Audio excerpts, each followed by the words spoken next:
Today, I'm going to talk to you about the madness of May.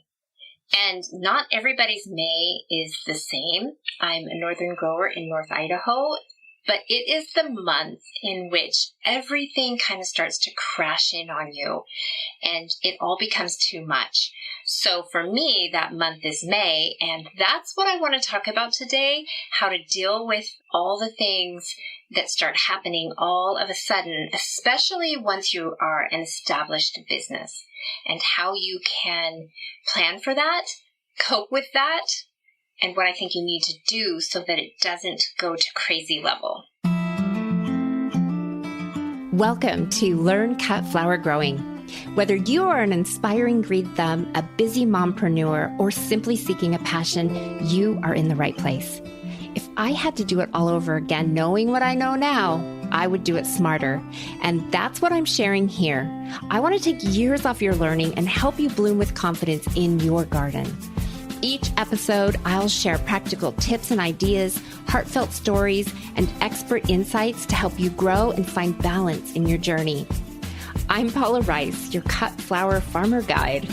I've been growing for 16 years, and I'm an expert in my field, literally. So grab your gardening gloves and listen to me while you work, or grab a cup of coffee and relax as you learn to manage a cut flower garden and business. So as a flower farmer starting out, it becomes a little bit claustrophobic because somewhere along the line you are constantly spending money. You dream this dream and then fall comes and you're like, okay, I need to buy some seeds. And then you're like, ooh, I need to buy that planter. And ooh, I need to buy some pots. And I need to buy this and I need to buy that. And boy, that would be handy. And you end up spending a lot of money. When you're a seasonal company, you spend a lot of money in one season and you make all of your money in the next season. And I don't know what it is. Like, it's hard. Maybe it's just because I'm a wife and a mom and all of that. And it's like, oh, Paula, you got to make this pay out so that it becomes a business and not just a hobby. And so in the beginning of your year, I just want to remind you that that is a time when you spend a lot of money. And when you're starting out, literally the first year, I ended my year and I was $10,000 in the hole on credit cards, okay? I was floating this dream on my credit cards, but I don't necessarily want you to do that, but back then it was easy to get credit cards and the interest rates were not as crazy as they are now. So play it carefully, but know that the point is that you literally buy in the spring, and then in the summer months or whenever you start selling your flowers, you make your money back. And as you move into that rhythm, you begin to understand what your business and your flower farm can do. Because literally once you go through 1 year, you're like, okay, here was my expenses. Here is what I made. And pretty much, yes, I think you can look at the next year and say, okay, I can make that much again. I mean, unless something really crazy happens, but you've got the spirit. You can do this. You've heard me lose a market, not even gain the market I had intended to get, and still powerhouse and at least make the sales. And that has been the journey so far, is how I would do a year, see what I made. And there was a time when I kind of got to $34,000 in a season. We kind of stalled out there for a few years. Man, I wish I would have stayed there. I wish I would have stayed there at that level and then just flipped gears and went more to the retail side so I could grow less. That's what I'm doing now. But I scaled up, went more to the wholesale side because I really have the passion to grow and grow a lot and sell a lot. I just loved all of that. But once you go through a season, then you're like, okay, this is what I made. And that's where that profit first starts to really pan out because you can see and plan better. Like going into this, I don't know really what to tell you. I just know that, okay, be careful. And then who are you inside? Who are you that you're going to step up and say, okay, I am going to like blast it out to the world that I want to grow my flowers and decorate or sell for design for like funerals. Maybe you just want to do a sympathy avenue, all of that. I really love the thought of that because when my mom passed away, her funeral being so beautiful because we're flower people, that is just so I love that. I wish that for everybody. Okay, all right, but I'm getting off topic. So let's get back onto topic. And the topic is you spend a ton of money in the spring and then you make sales and you get the money back. And May for me is a super tough time because it all comes crashing down. I feel like if there's a stressful moment, for me, it's going to be as the spring activities collide with the summer activities. In that particular month, for you, it may be different, but literally you're like, hold on a second. I am still seeding on a weekly basis. Hold on a second. The weeds are starting to grow.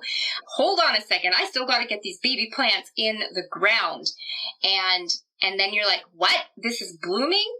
Oh my goodness. Now I have to go get that harvested. And now, oh my goodness, I have to get that sold. And for me, that month is May.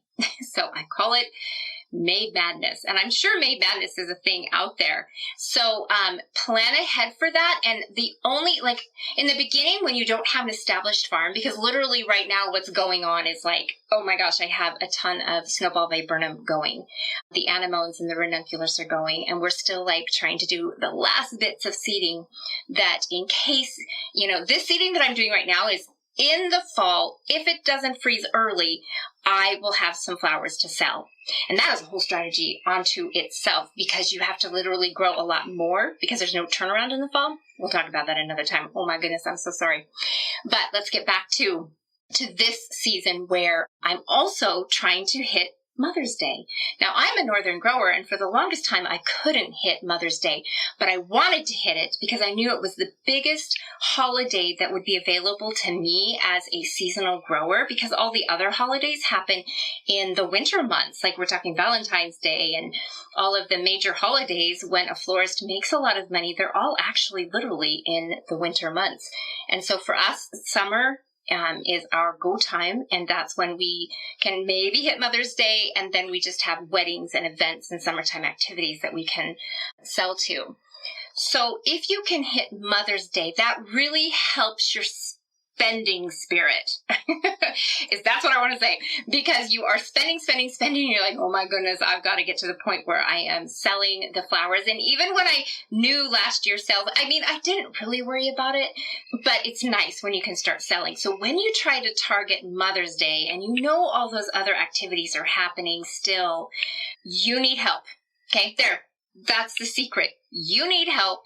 You need to plan to have some staff to help you during that time.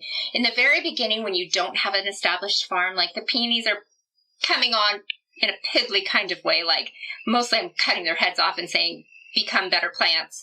But when you get established, holy smokes, let's go 3 years into this. Well, I almost want to go 2 years into this because once you learn that you need to grow the right kind of tulips so that you can hit Mother's Day, and you're going to hit Mother's Day, I think that's the point when you're like, yeah, I need a little bit of extra support, whether it's your family members or whether you're hiring people part-time during the day. I know you think that, oh my gosh, I really can't afford that. I just went through the winter. I just came through the spring. I've spent so much money. If I can just tackle this by myself, then I won't spend the money. But let me just say, get help. Get help during that month, that madness month for you, because the weeds are going to get out of control. You're going to miss your planting dates. Your little babies' plants are going to go stagnant on you. You'll get them in late. And literally the last thing you need is two plantings to collide on each other later on because you didn't plant in time for your succession. And this has happened to me. This happened. You're like, oh, next week. Okay. Oh, next week. And then suddenly the succession planting that you have coming is being planted at the exact same time as the one that already should have been in the ground, 2 or 3 weeks ago.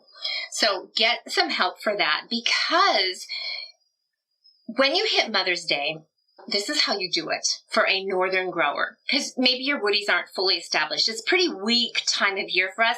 If you've got the greenhouses going and stuff like that, and you're a little more southern, you probably in some areas could already be into your peonies. You definitely probably are already into your ranunculus and stuff like that. So if you're growing in a greenhouse and you're doing a bit of heating, the stress is off there a little bit. But if you're not doing those things and you want to hit Mother's Day to get a good injection, and you do, I want to tell you, you kind of do want to hit it. it will help you so much in your income, and you get to the market sooner before probably other people, and people become more aware of you for the summer season. And it's a fantastic, and we'll talk about this in another podcast, a fantastic time to sell your subscription flowers. So if you're going to be a flower farmer and you're going to do subscriptions, it is a fantastic time to sell those subscriptions and literally be sold out for the rest of the season. Okay, you could set your goal for that. Mother's Day is the day to do that, but nobody wants to really deliver a certificate. Okay, so we want to deliver flowers showcasing that subscription. And so to do that, you are going to make sure that you have tulips. They're your cash cow. Like right now in spring, you better get your tulips ordered and get them in the ground or get them coming to you this fall, because tulips is going to be your saving grace as a northern flower grower to hit Mother's Day. And because tulips have come a long way, there's doubles. They literally look like peony types, and they're so gorgeous. And I didn't know this for a long time, because when I started flower farming, it was all about the late French tulips and the Darwins and all of that. So I was like, okay, yeah, heck yeah, that's what we grow. And I could not hit Mother's Day. Like I would be growing them in crates in my hoop house.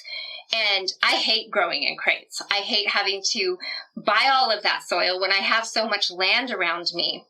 Like if I wanted to push things and put it in a crate, I could do that. I could do that, but it's just easier in the fall when you're so ready to be done with all of this to just, dig them into the ground. So you will make sure that you buy double early tulips, okay, that are in the ground. You'll buy early tulips, and even if they don't, who needs that crazy long stem? In the wholesale world, that's a thing. In the florist world, that's probably a thing. But they will take short ones too. So get a nice assortment of early double type tulips. They will bloom early. And especially if you covered that with Rime, that warms it all up, and you will have them in time for Mother's Day. But do not forget, May also has a little bit of a pickle point for me as a northern grower, because I can run out of those tulips. We sell them for Mother's Day, and peonies really aren't on their way for me until the beginning of June. Now, I have literally have them bloom in the middle of May before, and then not even until the 13th of June before, but typically. So we've got our early tulips to hit Mother's Day with, the doubles. And here's the thing about tulips. Yellow pomponette, everything I've seen is in the catalogs as a double late. No. It absolutely 100% is the first thing to bloom for me every year. So you can't always go by that. But I do know that the French tulips, the Darwins, and the late single, they do come on later. And you do need them in the month of May to bridge all of the early tulips. So because we're not to peony season yet, you're going to have this little window. It's like, okay, the lilacs are going, the mock orange is going, and all of the snowball viburnum is going, but I really don't have a nice flower to go with all that branchy stuff. And so that's where your late Darwin tulips come into play. So you do absolutely have to plant those. So that's how you're going to hit Mother's Day. And the great part is you're not really cultivating and planting in the current season for Mother's Day. It's work that you did in the fall for now. So really all you have to do is be up on your marketing, and you need to start, because you're not going to fine tune that process and gain your customer following necessarily the first year. You're going to begin, okay, and then you're going to tweak it and optimize it so that you settle in exactly where you want to go. But you do have to start somewhere. So if you're listening to this today, I guess I don't really care what time of the year it is. Try to buy some tulips and get a nice variety. Get those beautiful doubles and those parrots. Oh my gosh, I had a parrot this year. It was called Peach Paradise or something like that. I was in love. It absolutely turned inside out. And I got people who got it in their bouquets and literally called the farm, found the business card, the branding, and they were like, I just have to tell you, this is gorgeous. This tulip is amazing. And you guys, it is amazing. The tulips, when they're grown locally, they just beat out everything, because they will open up fully They last so much longer. They literally continue to grow in a vase. So I had my bouquet that I made and my kids gave it to me. It was so much fun to watch because it was made and then they continued to just grow and come up above all of the other flowers and just open up and be wild and amazing. And back in the old days, I did not order in any flowers. And now I kind of do because I have the florist shop and I have a year where I'm like, you know what, I'm going to try to be a florist all year long and feel the pain of that and understand all of that. But back in the day, it was solid tulips with foraging foliage from the countryside, because for me, there would be some things that were starting to leaf out and I would use that for here. I have golden nugget, physocarpus, and the common name is ninebark. And it actually is leafed out by that time and it's yellow. So it kind of gives a beautiful yellow splash of color. So note that you'll have some woodies in your yard or in your field that you'll be able to couple with the tulips. But it grew out and above everything else and it was fabulous. I'm so utterly confident in locally grown tulips to really wow people. And then when those kind of go away and it dies back, remember for me, we still have Memorial Day coming. So that's when your singles are going to pop in and be the amazing grace that you need to kind of pull off that weekend and get people either to your farm stand or they can order with you or you can do a pop-up somewhere. And after that, it's usually graduation time. So then we'll hit a little bit of graduation and school is ending and you have, teacher appreciation, people saying thank you for that. So I want you to hit May. For many, many years, I didn't hit May because I just wasn't onto the early blooming tulips and things like that. And I didn't really have the shrubs in my landscape or in my field that were going to help me do that. And I wasn't signed up. I wasn't going to do buying any flowers at all. But you want to hit May. May is a really good time to help boost your income and set you up to just have confidence, like, okay, I got these people. Maybe I sold all my flowers all summer through subscriptions at that time. It's a real hot and heavy time to do that. Or you've just entered the market and now people know she's awake, she's alive, and we can get our flowers from her maybe on a weekly basis out at the end of her road or whatever it is you've chosen to do. But it starts with those tulips and then our late tulips. And then we move into the peonies. And if you've done some ranunculus and some anemones, those are kind of starting to show up. Past that, you're free. Your seeding schedule is matching up. Everything's blooming and you're going. You don't have to worry. But I do want you to hit May and I do want you to plan to have help. Because I forgot to tell you, the grass is also growing really, really fast and abundantly. And you need to get your kids out on the lawnmowers. So make sure that you power up for that. And pretty soon, I'm going to walk now into peony season. So I'll have to beef up my team not beef it up, we're already here, but I will have to have extra help in the mornings, every morning to get the peonies done. And then I told everybody, I'm like, the kids or whoever I've hired, school is out. It's like, hey, we can probably get this done in a morning, and I like to get my kids here or just a few people here in the mornings and get it done and be done because I just don't want to work all day long, every day long. I am a mom. When I walk in this house, I still need to go to work.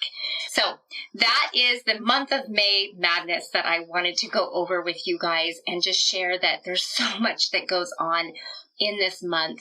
And I have nailed it with being able to have flowers for that month, being a northern grower and basically doing it in the ground. So make sure you order your tulips, shoot for that holiday. It's kind of a good injection to your income for that. And it'll feel good to pay off some of the debt that you have acquired up until that point with spring. And then because you really want to get to the break-even point so much sooner. For me, my break-even point necessarily isn't every month. Okay, because I'm seasonal and I have to look at it in the scope of a year. So for me, May, as tough as that month is, it's a good month to try to start selling your flowers and start beating back and getting to the break-even point so that you can begin to see that, okay, now that when I planted that 1,000 sunflowers, it's like free and clear. It's money in my pocket if I can just get there. So there you go, you guys. God bless you all. Be sure to click the follow button so that the algorithm knows that you want to be a flower farmer, and it will start to share and spread our news all throughout the world. I am working on some other activities to kind of reach out and visit with people about maybe starting a school community so that I can load kind of the nitty-gritty and video of what I'm doing on this farm and create a community, because a lot of times I'm like, Lily of the Valley is like exploding, which is totally exploding for me right now. I totally haven't even mentioned Lily of the Valley, but it's like, okay, I need some good marketing edge on that. Like, how could we put our heads together and talk about Lily of the Valley and come up with good ideas to sell it? Because it's so amazing, but it doesn't sell super awesome for me on a retail level. And I just want to say, well, that's an awesome challenge. Like, maybe if I came up with some good marketing and messaging, we could get that sold. Anyways, I think starting a little community like that would be helpful. So kind of keep your ears open for the future as I try to get all that figured out. Be sure to follow us on this podcast. You guys have a great week, and we will be talking to you next week soon.